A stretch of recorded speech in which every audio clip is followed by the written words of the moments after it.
Welcome, audience, to the Bookmaster Show. Now, this book definitely lived up to the hype of the first book. It started off a little slow with the Dursleys, like it did with the first one, and it kind of builds up Harry's life with the Dursleys and how sad it is. And then a character shows up that's even more sad than Harry with Dobby. But I actually didn't wasn't too fond of Dobby. Every time Dobby showed up, he ruined so many things. But I couldn't help but just giggle, laugh a little bit whenever Dobby would just beat the crap out of himself for for no reason. It's just a great theme for his character. Sad theme, but it's great. This book just to me it felt a little different than the first one, but overall I liked the first one better, but I liked this one more due to certain points in the story and just major plot points in the story. And I officially have a favorite character now.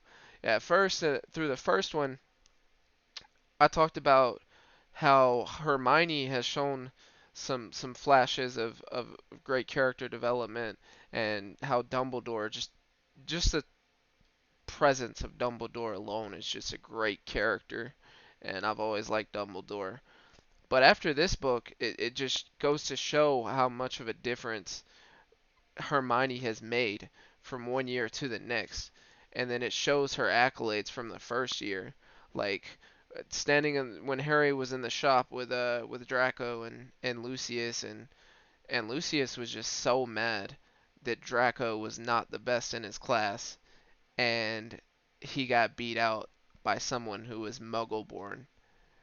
And it's Hermione is showing some great character development. My favorite part of the series so far is when Gilderoy Lockhart released the Pixies in the class, and he left Harry, Ron, and Hermione to deal with the Pixies, and Hermione just with the flick of her wrist just froze the Pixies, threw them in the cage, and done skis. Hermione's got some great character development. She's probably not going to be the strongest mage because, like I said in the last one, her last name isn't Potter, so that speaks a lot. But just her character alone is just so good. It's just great. Another character I didn't like was Gilderoy Lockhart. Just he didn't really make a lot of sense to me. Like, what was the point of having him in this story to have like a comic relief or for to it's like a polar opposite of Harry. Harry doesn't really care for the fame, but Gilderoy all he cares about is the fame. And leading up to the Chamber of Secrets, I'm just trying to figure out who the main villain is, and Gilderoy was obviously not the main villain. I could already tell that, but Gilderoy was pretty decent character to start with, and just over time throughout the book, he just got annoying. I was it's like I was standing in Harry's shoes. Like I couldn't deal with his presence the whole time. Like he just wasn't he just wasn't it. And another thing that I liked about the story is it goes further into detail about the things that they could do as mages now, and mages, is that a good term? Sorcerer? I'll call them mages. I don't know if they use that term later on in the books. They haven't yet, but I'm gonna call them mages. But it shows all the magic capabilities that they can do as mages, and as they progress on, and Hermione can pretty much do everything. But that's besides the point. um, One of my favorite things about the book was I really did not expect that villain at the end of the book, and it's making me so excited to continue reading the series because Voldemort is such a good villain. He is such a good villain. Tom I forgot his last name, Tom Riddle. I really was not expecting that to be the main villain. And then come to find out that the main villain is a memory of Voldemort. that shows how powerful Voldemort is. And leading in towards the end of the book, it was just beautiful. Like the trust that Dumbledore had in Harry, giving him the Phoenix, the sword, and then it all. Another thing I liked about the book is it mentioned my favorite moment. It really focused on my favorite moment of the first book, which honestly felt like a minor detail. It was just something that I really liked about the first one, and that was when Harry got picked by the Sorting Hat, and the hat told Harry, you would do great as a Slytherin, but Harry didn't want that. He wanted to be a Gryffindor, or he just did not want to be Slytherin. And it really focused on that plot point from the first one, and it dragged it out.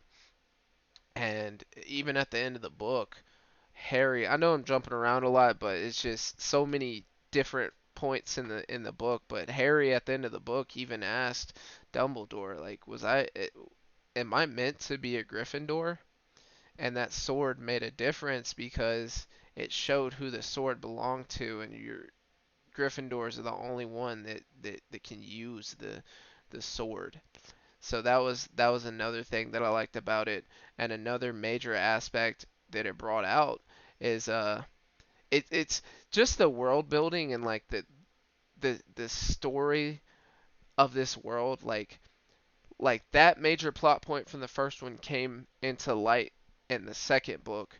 And then another thing is Harry can talk to snakes, which he does in the first one with the Dursleys when he was a kid. And then you find out in this book, okay, he he's the only one that can do that. There's not a lot of people that can do that. So it really focuses on a lot of things, and I'm kind of excited to continue reading and seeing what other things can come into light. And another thing that shocked me throughout the book was when I thought Hagrid was the one that opened the Chamber of Secrets. Like I was just froze. Like I couldn't continue on to the next chapter. I actually thought that Hagrid opened the Chamber of Secrets, but then you find out that he didn't open it. He just had a pet spider, which spiders and snakes in this book. The main focus of this one was about Harry being able to talk to snakes, and the main villain is a snake that can kill you by looking at you. I was getting chills reading this whole book. I am terrified of snakes. I've always hated snakes, and just reading this book and the details of the snakes, all the snakes that show up, which I assume there's probably going to be more snakes that show up because Voldemort has parcel tongue too, and and things like that. So, and that's mostly my take on the book. I liked it slightly better than the second one. I'm definitely gonna do a ranking of the series once I finish them. So far, the second one, and then the first one right under it. And like I said, the ending was beautiful with Dumbledore talking to Harry. Harry finally finds out, I was meant to be a Gryffindor, and with Dobby, how he set Dobby free. Like I said, I didn't. It Dobby kind of grows on me, but at the same time, it's just like he ruins so many like moments. But the end with Dobby and Harry setting Dobby free was just beautiful, and it was such a great ending. Throughout the whole book, it it was a fun ride, and I'm excited to continue reading it. And if you like that video, go ahead and punch that like button right in the face and give that subscribe button a hug. Thank you for watching. Till next time.